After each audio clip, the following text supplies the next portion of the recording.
ভগবান কৃষ্ণ তার লীলাভূমি সেই গোলক বৃন্দাবনকে এই জগতে প্রকট করিয়েছিলেন, সেই বৃন্দাবন ধাম। তাই ভগবান যেরকম আরাধ্য, তার ধামও সেরকম আরাধ্য। তো সেই প্রসঙ্গক্রমে আমাদের আলোচনা হচ্ছে ভগবানের বাল্যলীলা, বৃন্দাবন লীলা। ভগবানের জন্ম থেকে শুরু করে পুতনাবধ, অঘাসুর, বকাসুর, প্রলম্বাসুর, ধেনুকাসুর বধ, কালীয় দমন, এই সমস্ত করে আমরা দশম স্কন্ধের 49 অধ্যায়, যেখানে পরীক্ষিত মহারাজ আরেকবার দাবানল গ্রাসের কথা উল্লেখ করেছে। প্রলম্বাসুর বধের পরের দিন ভগবান কৃষ্ণ তিনি গোচারণ লীলায় গাভীদের সঙ্গে নিয়ে, গোপ বালকের সঙ্গে নিয়ে তিনি গোচারণ ভূমিতে গেছেন। তবে এই অধ্যায়ে দেখা যায় গাই গরুর সঙ্গে মহিষ ছাগলের কথাও আছে। তারাও সেই পালে ছিল, মহিষ ছাগল। তো ভগবান কৃষ্ণ তিনি এই সমস্ত গাই, বাছুর, মহিষ, ছাগল ছেড়ে দিয়ে সখাদের সঙ্গে খেলা ভূমিতে খেলায় মত্ত হয়েছে। গাই বাছুর তারা চড়তে চড়তে চড়তে চড়তে গভীর জঙ্গলে প্রবেশ করে গেছে।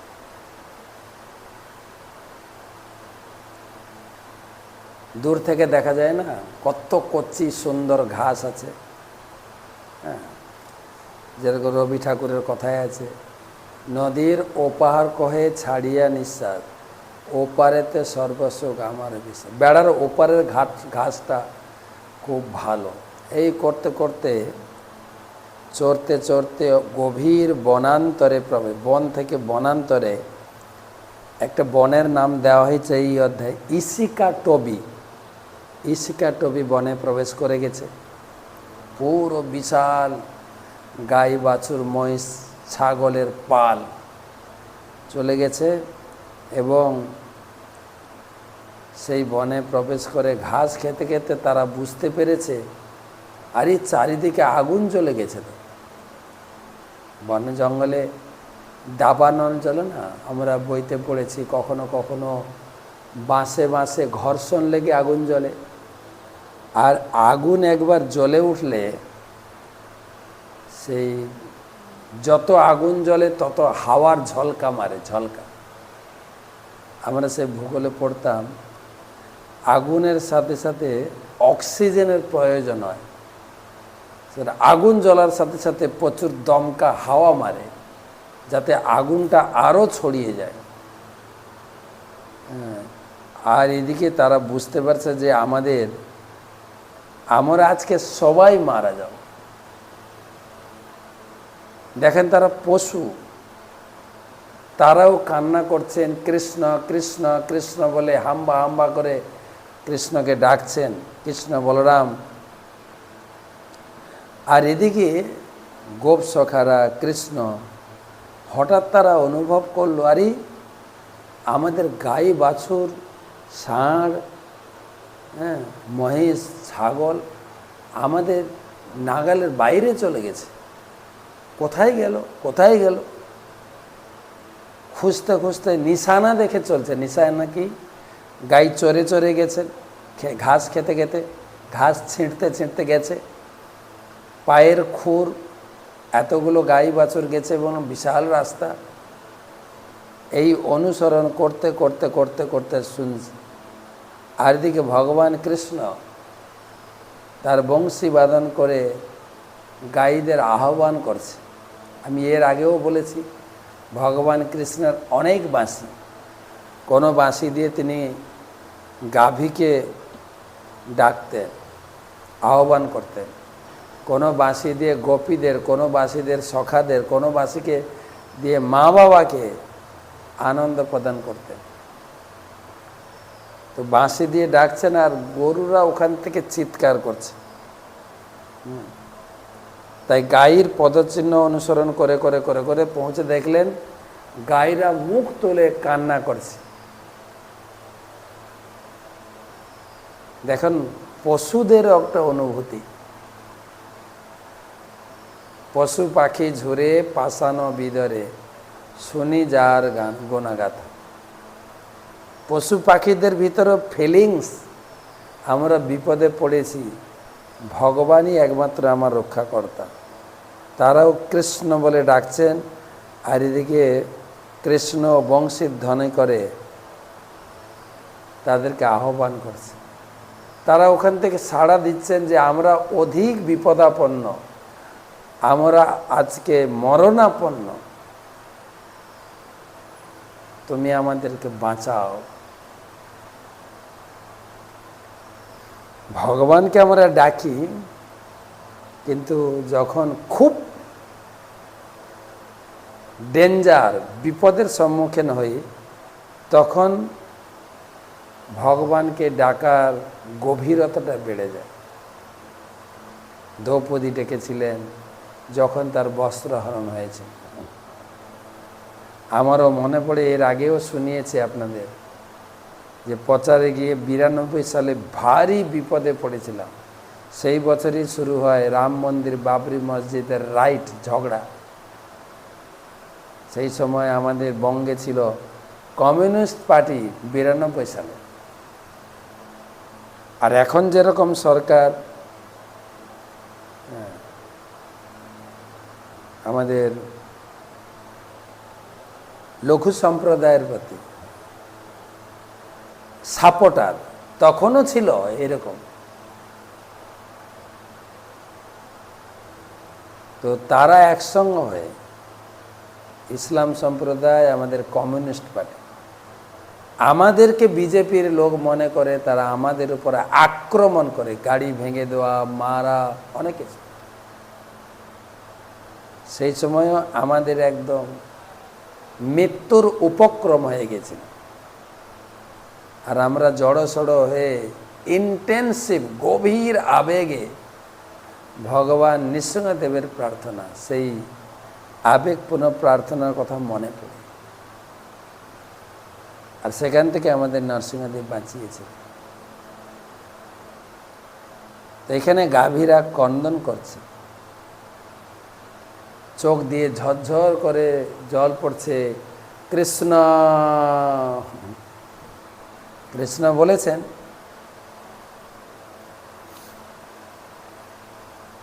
যে সব কিছু পরিত্যাগ করে আমার আশ্রয় গ্রহণ করে, আমি তাকে রক্ষা। আর এরা তো বৃন্দাবনের কৃষ্ণের নিজস্ব গাই, নিজস্ব সম্পদ। তারা দেখছেন হ্যাঁ যে আমাদের এই সম্পদ ভারী বিপদাপন্ন হয়েছে।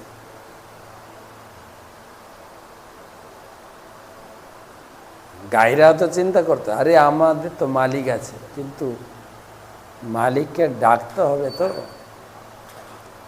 প্রভুপাদ বলেছেন মা অত্যন্ত স্নেহ করেন সন্তানকে, কিন্তু সন্তান যতক্ষণ কান্নাকাটি না করে মা কোলে নেবে না বা বুকের স্তন পান করাবে না, যদি বাচ্চার ভিতরে সেই আবেগপূর্ণ ডাক না আসে মুখ থেকে।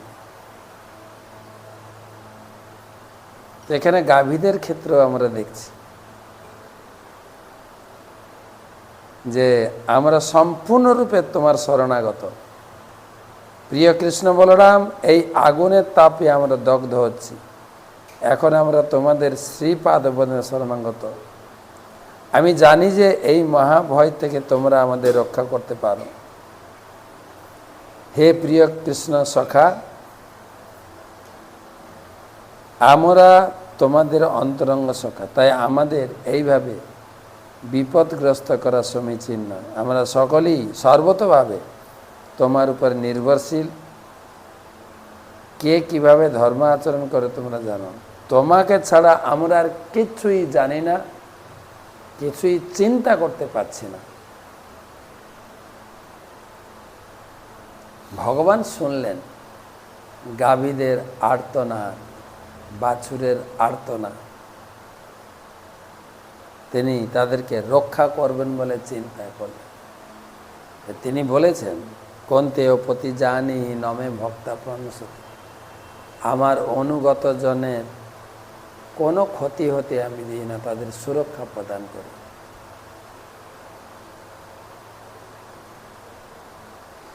তো ভগবান তাদের আবেদন শুনে বংশীর ধ্বনি করে তাদেরকে জানালেন, তোমাদের ভয়ের কোনো কারণ নেই, আমি আসছি।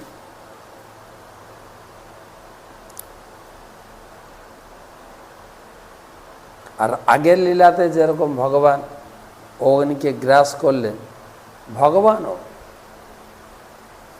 দাঁড়িয়ে সম্পূর্ণ আগুনটাকে গ্রাস করে নিলেন।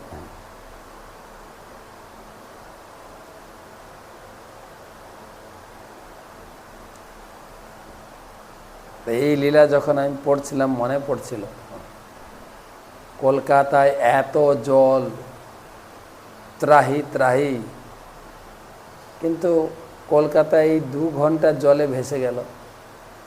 কিন্তু বৃন্দাবনে 7 দিন 7 রাত বর্ষা দিয়েও ব্রজবাসীদের কিছু হয়নি। আমরা তো বর্ষার জল পেয়ে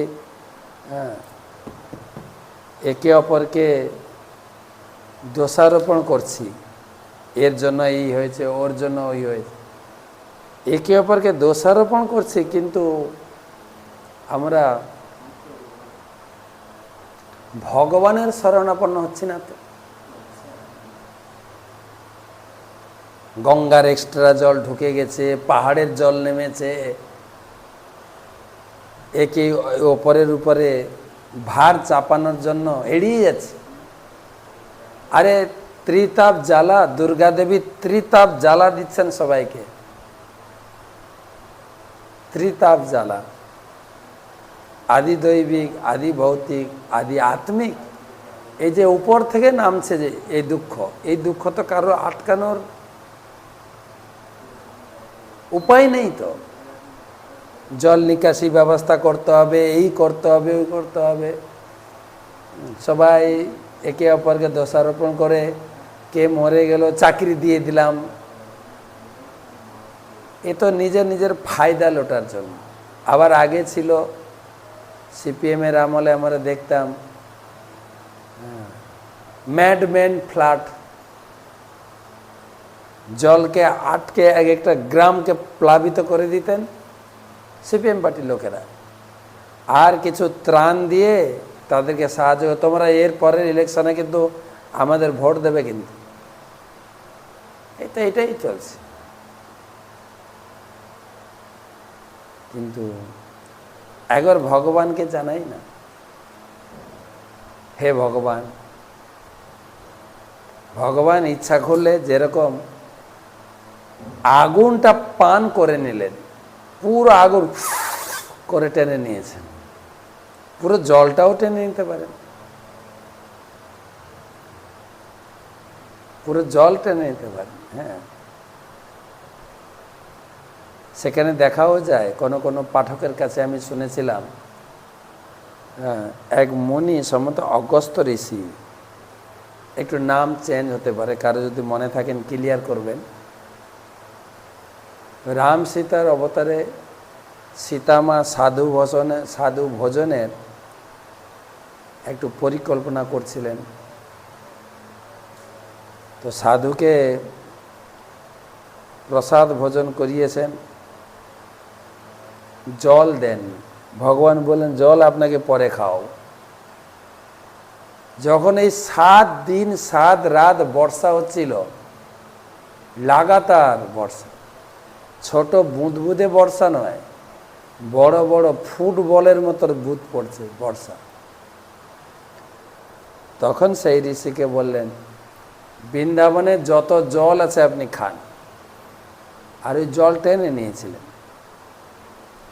তো ভগবান করতে পারেন, আমাদের যারা ভক্তরা রয়েছেন তারা ভগবানের উপর নির্ভরশীল। তো এইসবের মাধ্যমে আমরা এই যে ত্রিতাপ দুঃখ,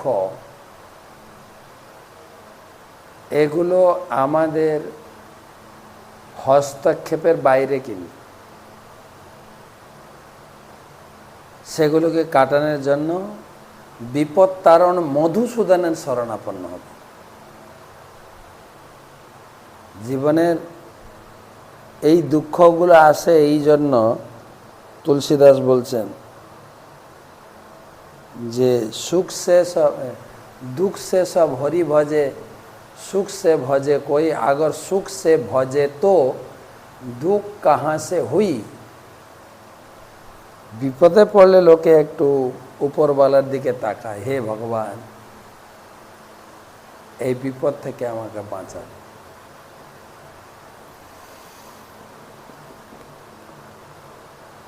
কিন্তু ভগবান বিপদ দেওয়া সত্ত্বেও আমরা ভগবানের শরণাপন্ন হচ্ছি কোথায়? শরণাপন্ন হওয়ার সম্ভাবনা নেই। তা আমরা একে অপরের উপর ঘাড়ে দোষ চাপিয়ে একটা জোড়াতালি সমাধান দেওয়ার চেষ্টা করছি।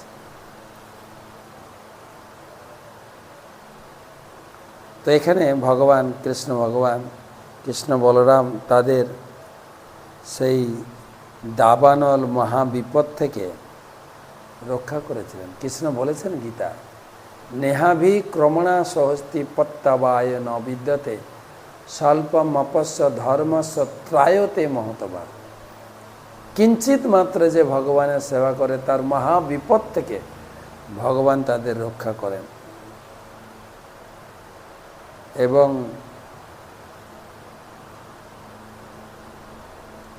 গাভী গোপ বালকের এইভাবে অসম্ভবই মৃত্যুর হাত থেকে রক্ষা পেল। গোপ বালকেরা প্রায় অচেতন হয়ে পড়েছিল, তারা প্রাণ ফিরে ফেলে চোখ খুলে তাকালো, কৃষ্ণ বলরাম গাভীদের সঙ্গে আগের মতো সেই বনে রয়েছে। এইভাবে তারা প্রচণ্ড দাবানল থেকে রক্ষা পেয়ে তারা উপলব্ধি করল কৃষ্ণ ভগবান সাধারণ কোনো শিশু নয়,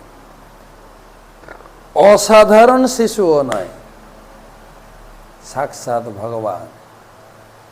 তারা সন্ধ্যাবেলায় কৃষ্ণের সঙ্গে বংশী বাদন করতে করতে আনন্দে গাভী সহ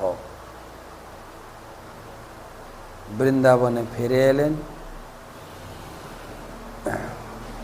আর যে যার ঘরে গাই বাছুর গোপ সখারা ফিরে গেলেন। আর সারাদিনে কি লীলা হয় বৃন্দাবনে, ঘরে এসে তাদের শিশুরা বাড়িতে সেই সমস্ত খেলার কথা পিতামাতা আত্মীয় স্বজনদের সঙ্গে আলোচনা করে খুব আনন্দ পেত। যেরকম আমারও মাঠে খেলাধুলা করে ফিরতাম, বাবা মা জড়িয়ে ধরে জিজ্ঞাসা করত আজকে কি খেলাধুলা করেছ। ঠিক সেইভাবে তারা বৃন্দাবনে ভগবানের অপ্রাকৃত লীলা আস্বাদন করে আনন্দে সমুদ্রে নিমজ্জিত হয়েছে। ইতি দীক্ষলীলাভি আনন্দ কুণ্ডে সঘোষং নিমজ্জন্তম মাক্ষাপয়ন্তম তদ্যসিতঙ্গেষু ভক্তৈ জিততম পুনঃ প্রেমতস্তম শতাবৃত্তি বন্দে। ভগবান গোপ সখাদের নিয়ে, গোপবাসীদের নিয়ে, গোপীদের নিয়ে তার বিবিধ লীলাবিলাসের আনন্দে বৃন্দাবনকে নিমজ্জিত করে রেখেছে। তো আজকে 49 অধ্যায় পড়লাম, কালকে আমরা 20 অধ্যায় গ্রীষ্ম ঋতুর কথা পড়েছি। এবারে শরৎ ঋতুর বর্ণনা এবং শারদীয় পূর্ণিমা আসবে।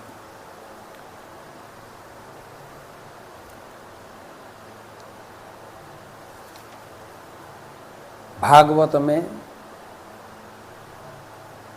पुष्कर द्वीप সপ্তদ্বীপ সমন্বিত ব্রহ্মাণ্ড জম্বুদ্বীপ এবং জম্বুদ্বীপের পরে পরে সেই কি বলে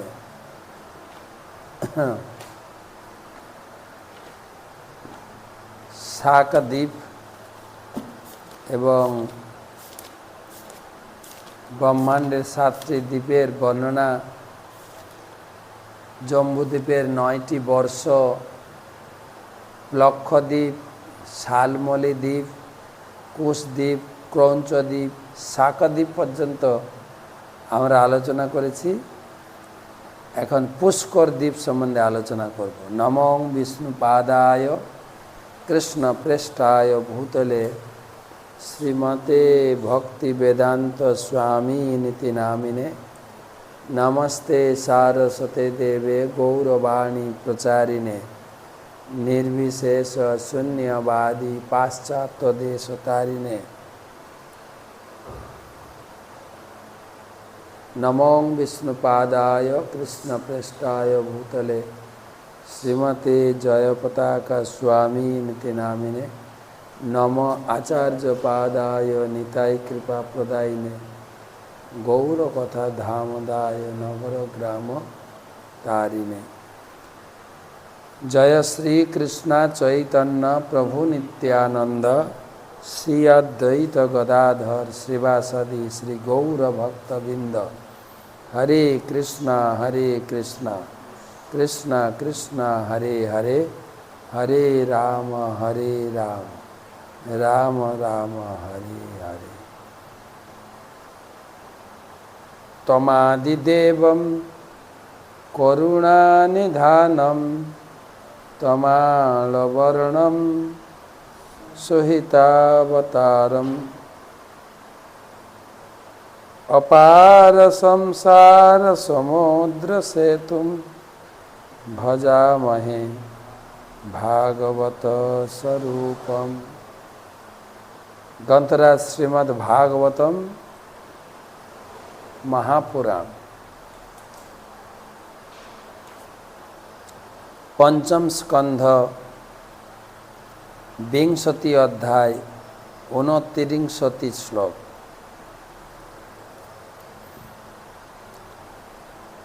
एवमेव दधिमंडदत् परत पुष्कर दीप ततो द्विगुणायम समन्तत उपकल्पित समासेन साधु दकेन समुद्रेण बहिरावृत जस्मिन् बृहत् पुष्कर जलन शिखा मलकन कनकपत्राजुताजुतं भगवत कमलासन साध्यासनं परिकल्पितम्। एवमेव दधिमंडदात् परतो पुष्कर दीपस्ततो द्विगुणायाम समन्तत उपकल्पित समासेन साधुदकेन समुद्रेण बहिरावृत जस्मिन् बृहत् पुष्करम जलन शिखा मलकनकपत्राजुताजुतं भगवत कमलासन साध्यासनं परिकल्पितम्।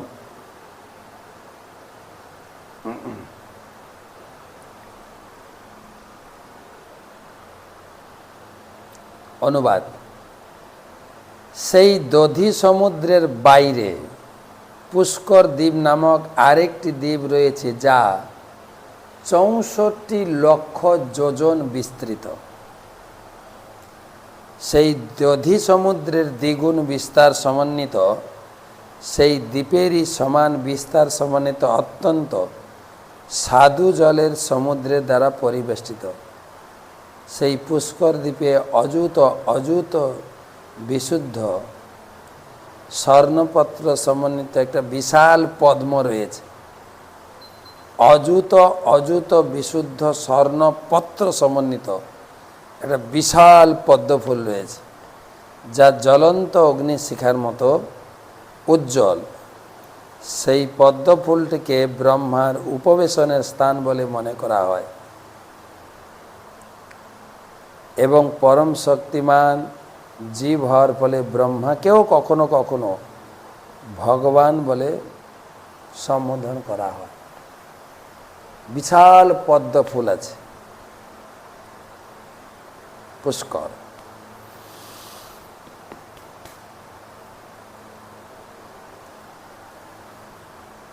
আর এখানে কি আছে? কিসের সমুদ্র? বিসলারি ওয়াটার আছে। বিসলারি ওয়াটার বা কিনলে ওয়াটার। আর জল কিনে খেতে হবে। ইক্ষুরসের সমুদ্র, দধির সমুদ্র, দুধের সমুদ্র, ক্ষীরের সমুদ্র, তারপরে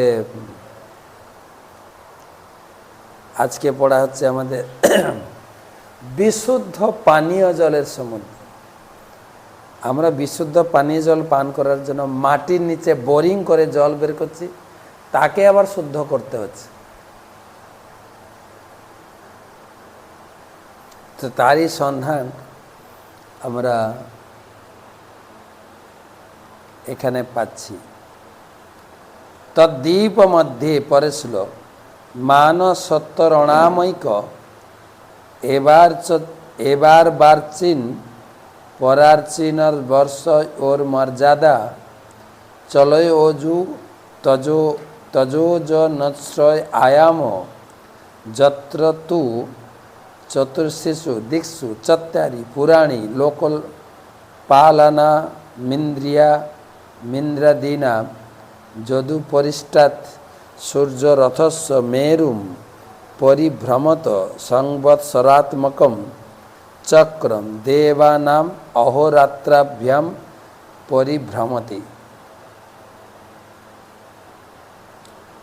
তদ্দীপ মধ্যে মান সত্তর নামৈক এবার বাচিন পরাচীন বর্ষ জন্মর্যাদা চলয়জু তজ্যোজন নশ্রায় আয়াম যত্র তু চতশিশু দিক্ষু চত্যারি পুরাণী লোকপালানামিন্দ্রিয়াদীনাম যদু পরিষ্টাৎ সূর্যরথস্য মেরুং পরিভ্রমত সংবৎসরাত্মকম চক্রম দেবানাম অহোরাত্রাভ্যাম পরিভ্রমতি।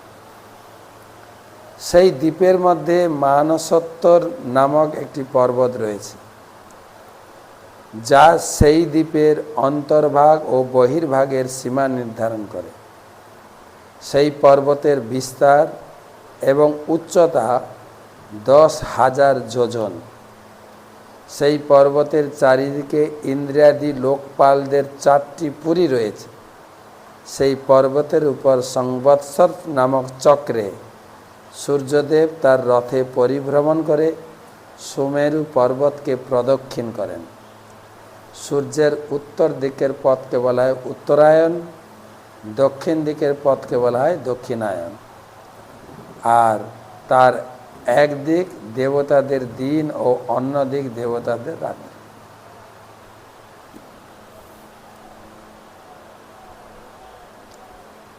তো এখন পুষ্করের আলোচনা চলছে যে কত বড় সেটা। 64 লক্ষ যোজন বিস্তৃত।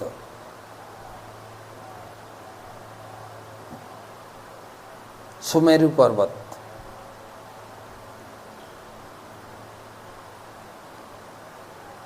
সূর্যের উত্তর দিকের পথকে বলে উত্তরায়ণ। তদ্দীপ সাধিপতি প্রয়ব্রত বৃতিহোত্র নামৈ তস্যাত্মজৌ রমণক ধাত কিনমানৌ বর্ষপতি নিযুজ্য স্বয়ং পূর্বজ ভগবৎ কর্মশীল এবাস্তে। বৃতিহোত্র নামক মহারাজ প্রিয়ব্রতের পুত্র হচ্ছেন এই দ্বীপের অধিপতি। তার 2 পুত্র রমণক এবং ধাতকী। তিনি তার 2 পুত্রকে সেই দ্বীপের 2 দিকের 2টি বর্ষের অধিপতি রূপে নিযুক্ত। তাহলে এখানে 2টো বর্ষ। স্বয়ং জ্যৈষ্ঠ ভ্রাতা মেধাতিথির মতো ভগবানের উপাসনায় রত হয়েছে। ছেলেদের উপরে রাজ্যভার অর্পণ করে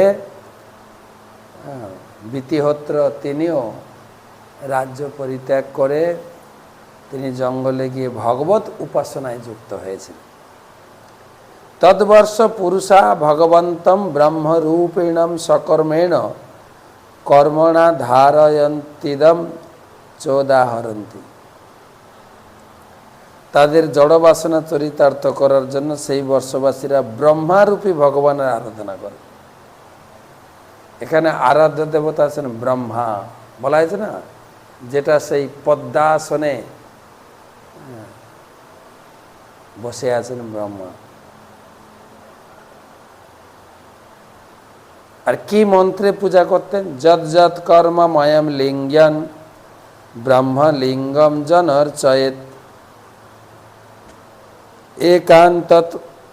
একান্তমদদ্বয়ম শান্তম তস্मै ভগবতে নমঃ ইতি।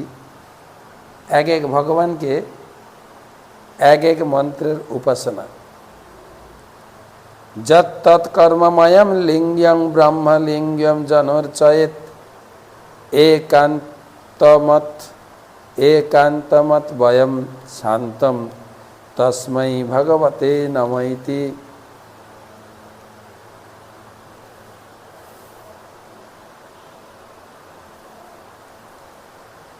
ব্রহ্মা কর্মময় নামে পরিচিত, কারণ বৈদিক কর্ম অনুষ্ঠানের দ্বারা তার পদ প্রাপ্ত হওয়া যায়। বৈদিক কর্ম অনুষ্ঠানের মন্ত্র তার থেকে প্রকাশিত হয়। তিনি অবচলিতভাবে ভগবানের প্রতি ভক্তিপরায়ণ। আমরা ব্রহ্মার পূজা করছি, ব্রহ্মা ভগবানের পূজা করছে। তাই একদিক দিয়ে দেখতে গেলে তিনি ভগবান থেকে অভিন্ন, কিন্তু তা সত্ত্বেও অদ্বৈতবাদীরা যেভাবে তাকে উপাসনা করেন সেভাবে তার উপাসনা করা উচিত নয়। পক্ষান্তরে দ্বৈত ভাব নিয়ে তার উপাসনা করা উচিত।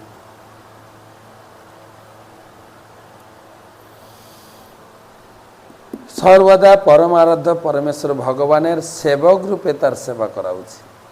ব্রহ্মাকে পুজো করুন, যেরকম এখন মাতা দুর্গার আসছেন, তা আমরা পূজা করব কি করা উচিত কি করা উচিত নয়। আমি প্রতিদিন মা দুর্গার উপরে এখন একটা করে ভিডিও ছাড়ছি, আপনারা পাচ্ছেন কিনা। তো মা দুর্গার সম্বন্ধে আলোচনা। মা দুর্গা হচ্ছেন ভগবানের আদ্য শক্তি মহামায়া। দুর্গা ভগবান নন, ভগবানের আজ্ঞাকারিণী দাসী। দুর্গের অধিষ্ঠাত্রী, তাই তিনি দুর্গা। ঠিক সেইভাবে এখানেও পুষ্কর দ্বীপবাসীরা তারা ব্রহ্মার উপাসনা করতেন। কিভাবে? ব্রহ্মাকে ভগবানের অন্তরঙ্গ এবং নিজ জন ভক্ত মনে করে পূজা করতেন, যাতে বিভ্রান্ত হওয়ার কিছু নেই।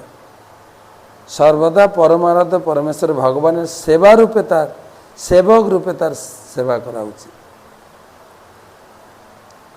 তাই সাক্ষাৎ বৈদিক জ্ঞান রূপে প্রকাশিত হয়েছেন যে ব্রহ্মা, তাকে আমরা সশ্রদ্ধা প্রণতি নেবে। এখানে পুষ্কর দ্বীপবাসীরা ব্রহ্মাকে ভগবান বলে পুজো করছেন না, ভগবানের সেবক রূপে। ঋষিরা উবাচ তত পরাস্ত লোকা লোক নাম চলো লোকা লোক লয়ের অন্তরালে পরিত উপক্ষিপ্ত। অনুবাদ: তারপর সুস্বাদু জলের সমুদ্রের পরে এবং তাকে পূর্ণরূপে বেষ্টন করে রয়েছে লোকালোক পর্বত, যা সূর্যের আলোকে পূর্ণ দেশ ও আলোকবিহীন দেশগুলিকে বিভক্ত। সূর্যালোক, লোকালোক পর্বত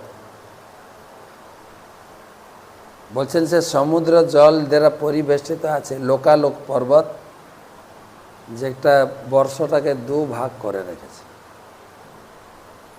যাবন মান শরত্তর মরবন্তরম তাবতী ভূমি কাঞ্চন নাদর্শ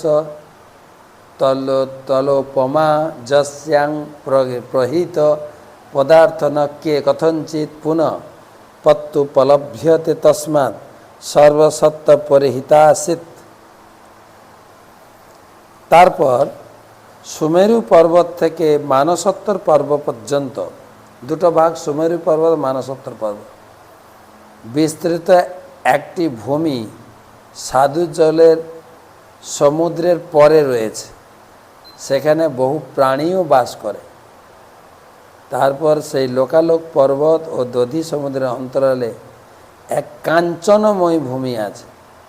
সেই ভূমি স্বর্ণময় হওয়ার ফলে তা দর্পণের মতো আলোক প্রতিফলিত করে এবং কোনো বস্তু সেখানে পতিত হলে তা দেখা যায় না। তাই সমস্ত প্রাণী সেই স্থান বর্জন করেছে।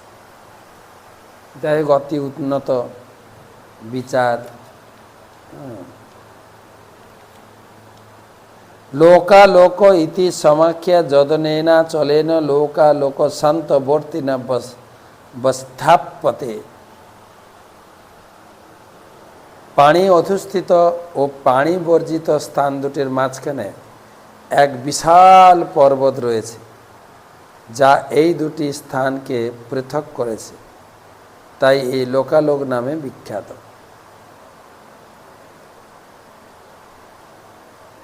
তো এই পর্বতের কথা বলা হয়েছে।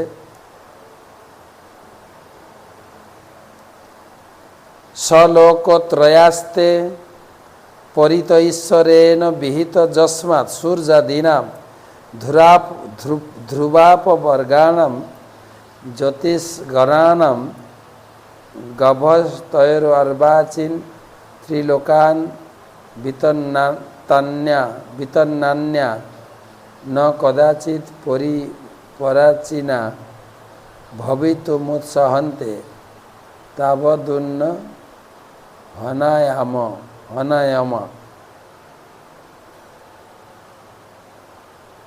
শ্রীকৃষ্ণের পরম ইচ্ছার প্রভাবে লোকালোক পর্বত, ভূলোক, ভুবলোক, স্বর্গলোক এই তিন লোকের সীমা নির্ধারণ করে পর্বত রূপে সংস্থাপিত হয়েছে।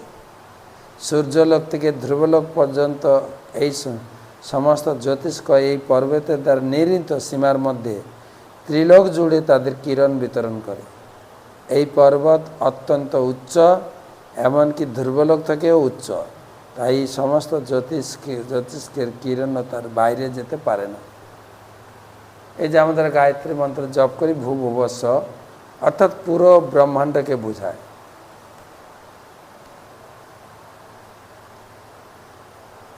ভূলোক, ভুবলোক, স্বলোক।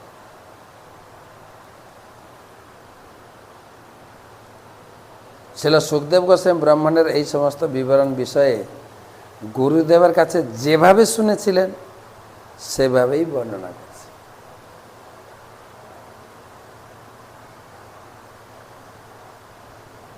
আধুনিক বৈজ্ঞানিকেরা জ্ঞানের ইতিহাস বড় জোর কয়েকশো বছর, তাই আধুনিক বৈজ্ঞানিকরা যদিও শ্রীমদ্ ভাগবত তত্ত্ব স্বীকার করতে চায় না, তবু তাদের কল্পনার পূর্ণ বিদ্যমান। এই সমস্ত নিখুঁত জ্যোতিষকে কীভাবে তা অস্বীকার করবে? শ্রীমদ্ ভাগবত থেকে সংগ্রহ করার মতো কত তথ্য রয়েছে। ভাগবত প্রচার করতে, ভাগবত পড়ব আর ভাগবত প্রচার করব। পুরো সৃষ্টি তত্ত্ব, জ্ঞানের ভাণ্ডার। তাই এই গ্রন্থটি পড়লে আর কোনো গ্রন্থ পড়ার প্রয়োজন হয়। এবং শুরুতে বলেছেন শ্রীমদ্ ভাগবতে মহামুনি কৃতে কিংবা পরের ঈশ্বর। মহামুনি নারায়ণ এই ভাগবতমকে তিনি মূল্যায়ন বা সংকলন করেছেন। সুতরাং অন্য কোনো গ্রন্থ পড়ার কি প্রয়োজন? আমাদের সৌভাগ্য সেই ভাগবতমকে সহজ সরল ভাষায় প্রভুপাদ অনুবাদিত করেছেন। সেই জন্য আমরা আমাদের নিজেদের ভাষায় পড়তে পারি। পুরো সমস্ত জ্ঞান ভাণ্ডার, নলেজ এনসাইক্লোপিডিয়া। প্রভুপাদ এখানে বলছেন ভাগবতমই যথেষ্ট, অন্য কোনো গ্রন্থ পড়ার কি প্রয়োজন আছে?